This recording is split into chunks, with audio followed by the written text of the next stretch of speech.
Bienvenidas, bienvenidos al capítulo número 30 de Club Ale Brickman. Hoy hablaremos de un tema difícil, sobre acoso, impotencia, dolor, abuso, silencios y mucha rabia acumulada. El tema es bullying escolar.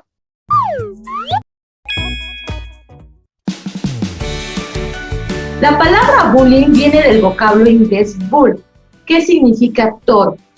En este sentido, bullying es la actitud de actuar como un toro que pasa por encima de otro u otros sin contemplaciones. Las traducciones más comunes de bullying al español sería acoso u hostigamiento. En el acoso escolar intervienen tres actores: los agresores, las víctimas y los testigos que, créanlo o no, tienen un papel muy importante. El bullying o acoso escolar no es un tema nuevo. Desde siempre han existido conductas agresivas hacia niños y niños, por ejemplo, con sobrepeso, que utilizan lentes, que son bajitos de estatura, muy delgaditos o que tienen alguna discapacidad física o que simplemente se ven vulnerables. En mi caso, yo sufrí bullying por mi nombre, porque había niños que me decían Marciano. Y entonces llegó un momento en que yo ya no quise ir a la escuela, porque efectivamente cada vez que la maestra pasaba lista, López Ramos Marcia, gritaban por allá. En fin. Entonces, también eran muy comunes las novatadas en la secundaria, la prepa y las universidades.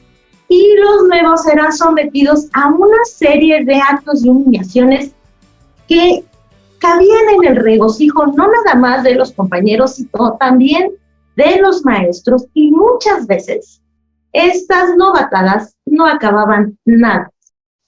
Lo que sí es nuevo es que el bullying ha ido escalando en violencia y crueldad, y ya no son situaciones que se dan entre adolescentes, como en las novatadas, sino que ya está presente en niños mucho más pequeños. Y además, afortunadamente, lo que también es nuevo es que estas actitudes de violencia ya no se ven como normales, sino que ya se está tratando de que los mismos chicos estén en defensa de las víctimas, o que por lo menos ya no entren en juego del acosador, quien, dicho sea de paso, pues seguramente en casa sufre situaciones de abuso.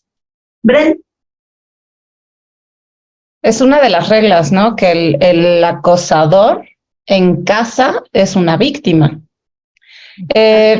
Ahorita, antes de que empezábamos a grabar, Clau por ahí decía de algunas travesuras que ella solía hacer cuando era pequeña. Y de acuerdo a estudios, incluso hay cierta confusión entre esas travesuras y el acoso escolar o bullying. En estricto sentido, la diferencia es la repetición y la intención. El acoso es uno de los grandes temas en las agendas de muchos países. Sin ser una regla también, es mucho más común que los hombres recurran al abuso físico, y en las mujeres a la exclusión social o el ninguneo también. Los actores, ya platicaste un poquito más de ellos, Marci, pero voy a hacer un poquito de énfasis porque son aquellos que están directamente involucrados en una situación así. Hablamos en principio de la víctima, por supuesto.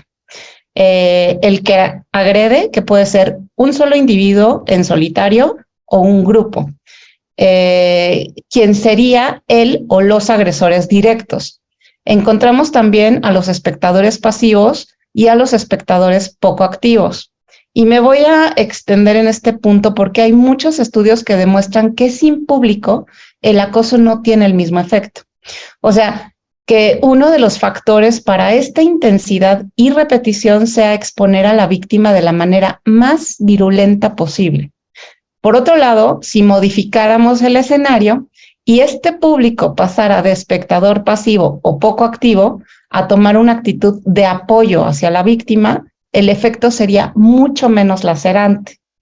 Es un modelo repetitivo que puede durar semanas, meses o incluso años, y la ocultación es una de las características más representativas en este sistema.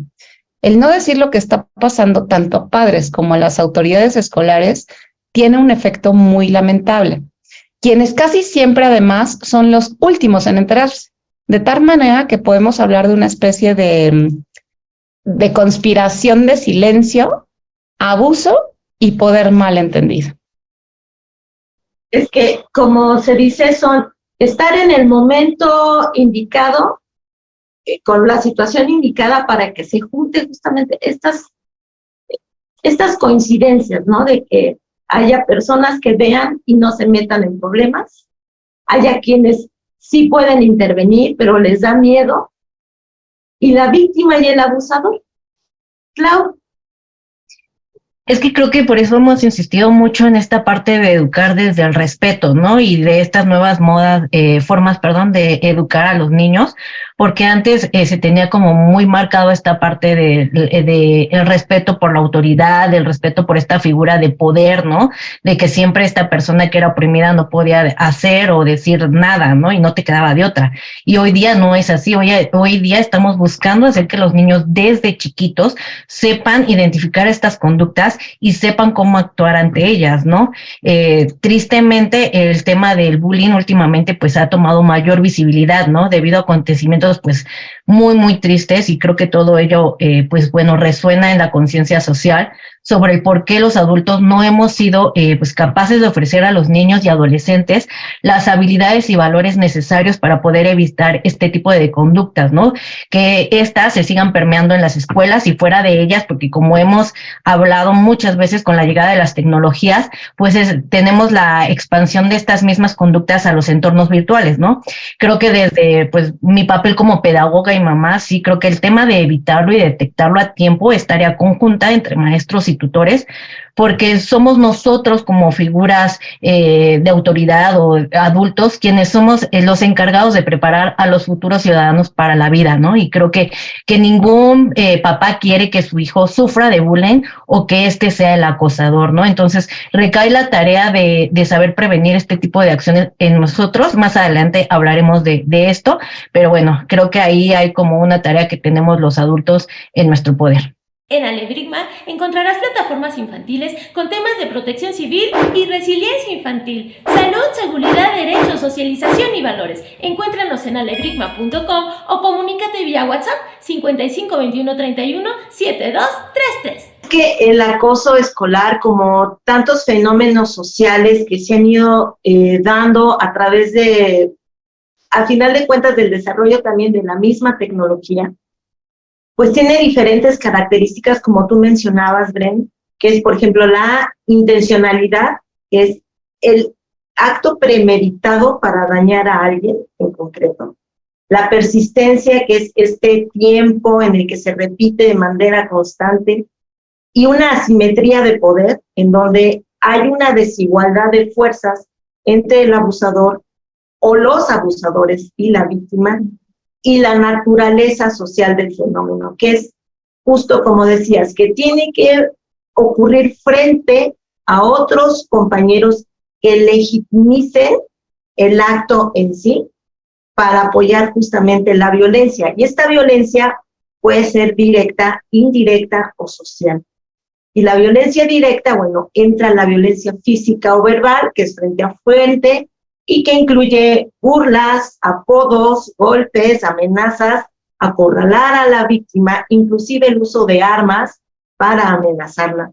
La violencia indirecta, esta es como más cómoda, porque no es cara a cara, sino que es la divulgación de chismes, secretos, calumnias, mensajes anónimos, leyendas en los baños, inclusive en donde se insulta o se humilla a la víctima. Y entra también aquí el ciberacoso, que es el uso de Internet con mensajes de texto, correos electrónicos, para difamar o difundir videos que lastimen a la persona. Y la violencia social, que es la exclusión de todo el círculo cercano de la víctima para aislarla. ¿Fred? Sí, efectivamente, una de las cosas buenas que yo podría mencionar es que cada vez se sabe más del tema y cada vez hay más o habemos más personas que estamos atentos a lo que puede ocurrir. diría que con lo que sabemos del bullying y entendiendo un poquito sus raíces, porque no digo que lo entendamos del todo, pero entendiendo un poco esas raíces, la siguiente pregunta sería, bueno, ¿y qué hacemos para evitarlo? ¿No? Se cuestiona por ahí un profesor de colegio llamado Rafael Bailón, tiene una plática de TED bastante interesante, y él dice, bueno, ¿nos quedamos con la mera anécdota o llevamos a cabo el seguimiento del proceso? Lo primero que recomienda es implicar a las familias, ya que como profesor varias veces le ha tocado experimentar el ver a algún alumno, alguno de sus alumnos llorando, por lo que es evidente que los maestros que no hacen nada, pues se convertirán entonces en actores pasivos o espectadores pasivos, ¿no? Uno de los puntos claves como figura de autoridad es fomentar la mediación entre el alumnado, o sea, los chicos que están en medio de la situación, en medio del problema. En principio, haciéndole ver a quien resultara una víctima que no está solo, que tiene en quien confiar como guía, como apoyo, que no es malo pedir ayuda, porque en este caso muchos de los chicos que están involucrados en una situación de bullying no hablan porque les da pena, que no pueden delatar a su agresor. O sea, ¿a qué grado está mal entendida la situación que tú, siendo la víctima, no quieras hablar de la situación porque quien va a quedar mal eres tú? Es un círculo vicioso. No podemos ni debemos convertir estos temas en tabús. Es nuestro deber hacerle ver a los chicos que la falta de comunicación es un terreno fértil para promover el abuso y la exclusión. Y como padres debemos propiciar la comunicación activa y sobre todo el diálogo. Es muy importante que los niños se sientan que están en un ambiente seguro, que su familia, que sus hermanos, que sus amigos los apoyan y no los van a juzgar. Entonces, todo parte de una buena comunicación y bueno, ya en el cierre hablaremos un poquito más de la estructura familiar, de valores, etcétera, etcétera. Pero en principio, pues, alzar la mano y decir, necesito ayuda. Pasar a la acción, o sea, no nada más al discurso. Como tú dices, de la anécdota, ¿qué hacemos ahora con esto? Exacto. Claro. Sí, pues mira, hemos hablado en muchísimas ocasiones sobre la importancia que tiene educar a los niños más pequeños, incluso desde bebés con conductas basadas en el amor, el respeto, la empatía, la humildad, la tolerancia, la inclusión. También está el respeto por las diferencias, ¿no? Por ejemplo, porque un niño que crece pues con conciencia de estas conductas, muy difícil va a ser un niño que haga conductas violentas hacia sus compañeros.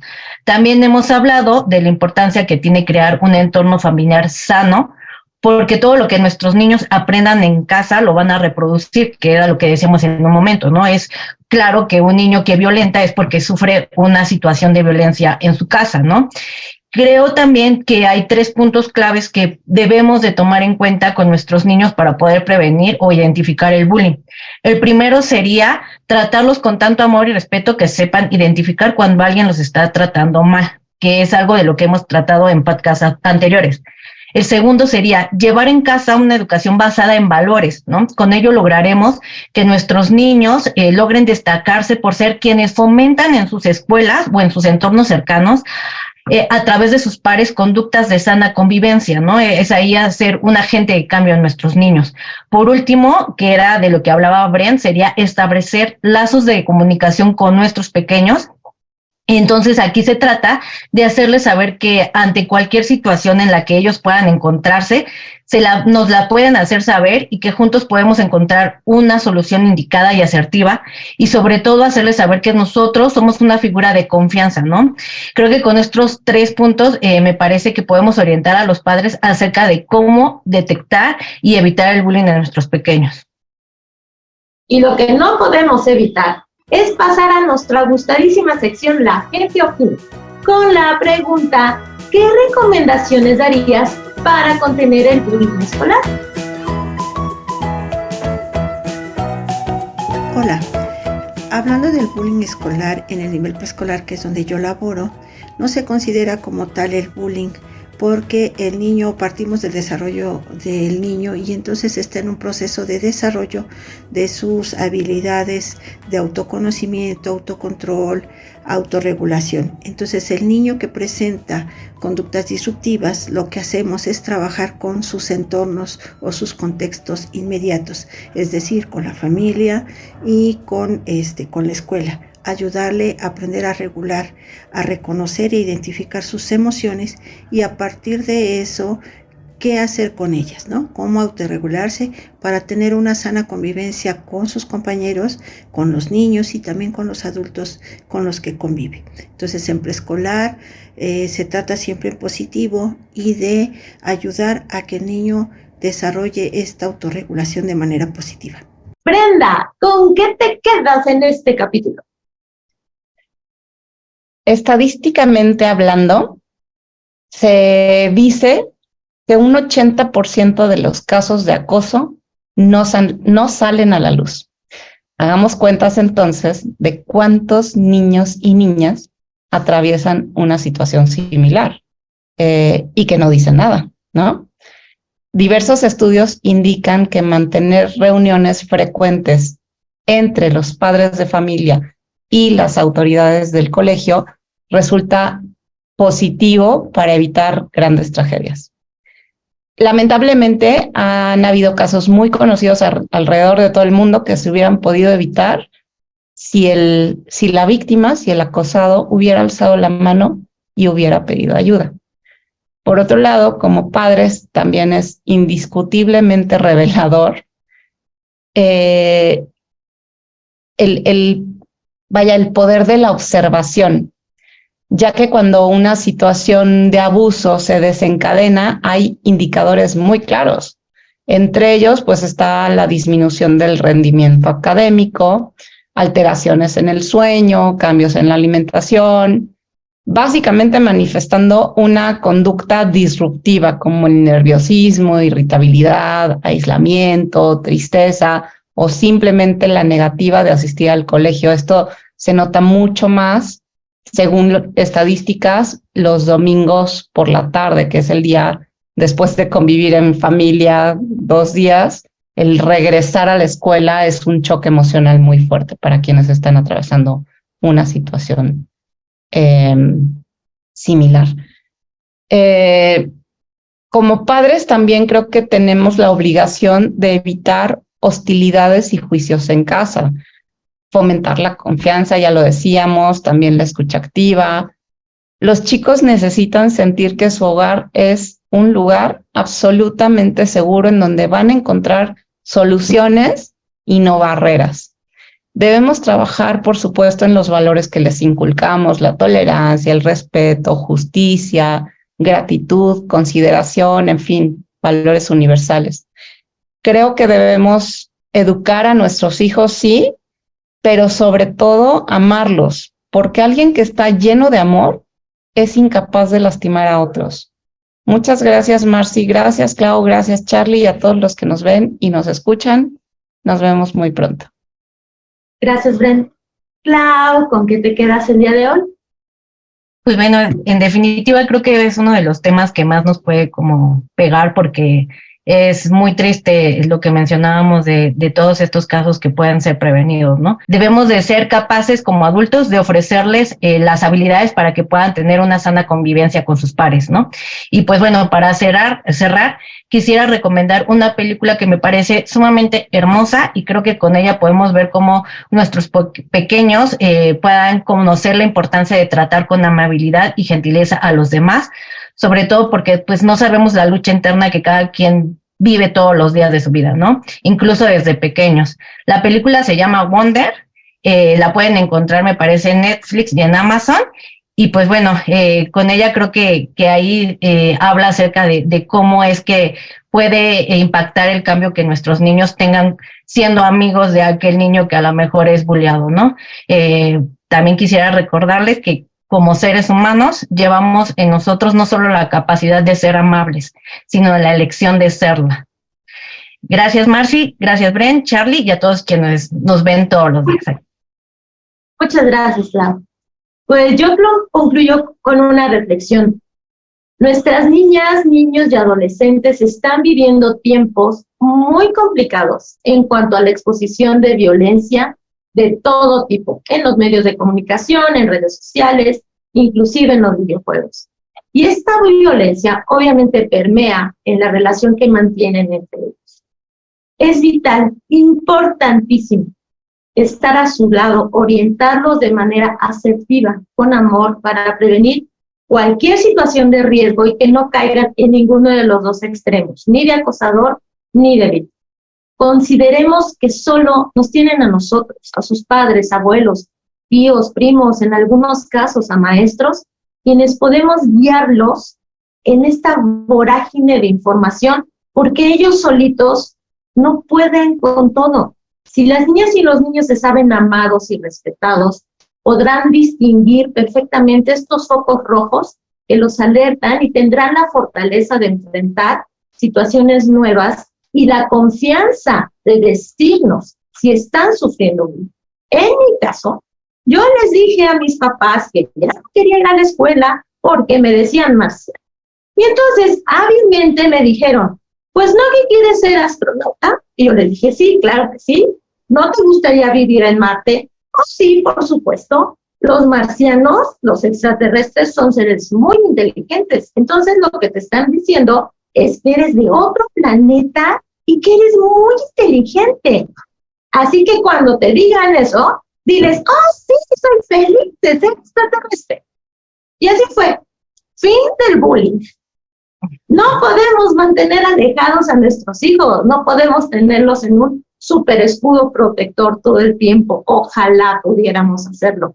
Pero lo que sí podemos es darles las herramientas para que puedan enfrentar estas situaciones, identificar el acoso, hacerle frente, porque tienen una familia que los respeta, los ama y los acepta tal cual. Muchas gracias por el favor de su atención. Gracias, Bren, gracias, Flav. Gracias a Charlie Méndez en la edición de este video. Comunícate, contacto@alebrigma.com y no te pierdas el próximo capítulo porque hablaremos de las supermamás. Alebrigma, más que un juego, un aprendizaje. Nos vemos pronto. Bye. Adiós.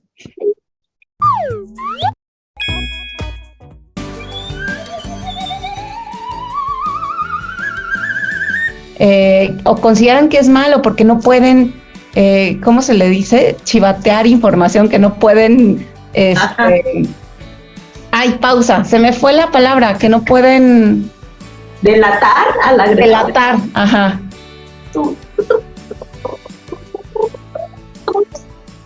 Cualquier modelo que pueda brindarles habilidades para crear una futura convivencia y, dos.